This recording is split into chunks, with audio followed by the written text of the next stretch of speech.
هل الفترة القادمة فيها أحداث قوية جدا قبل بداية الموسم وقبل أحداث الموسم ما يسخن كده؟ بداية الموسم بدأت الأحداث بسخونية، ودلوقتي يعني المباراة الثالثة في الموسم هتبدأ، وزي ما بيقولوا كده الجولة الثالثة، ولكن نادي إنبي هو المحطة القادمة للنادي الأهلي.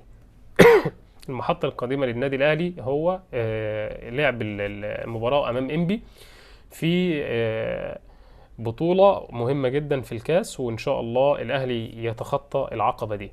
مباراة صعبة، مباراة قوية، وهقول لك التفاصيل الكاملة. ولكن انتشر لايك للفيديو، صلوا على النبي عليه الصلاة والسلام، اشتركوا في القناة لو انتوا لسه مش مشتركين، وفعلوا الجرس على الكل.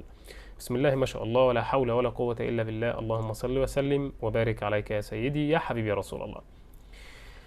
ايه موضوع موديست هيلعب مباراة انبي ولا لا؟ موديست جاهز 100% لمباراة انبي.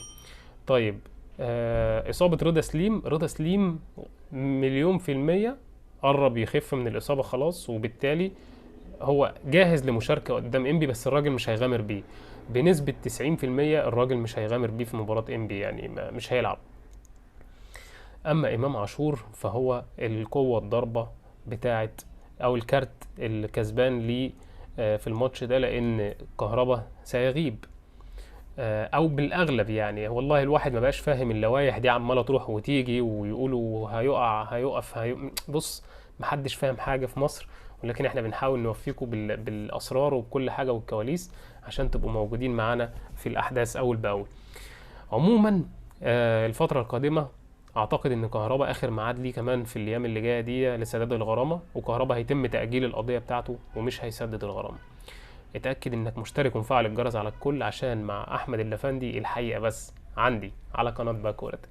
اشوفكم في فيديو جديد، وتحياتي ليكم، اسيبكم دايما في رعاية الله. سلام.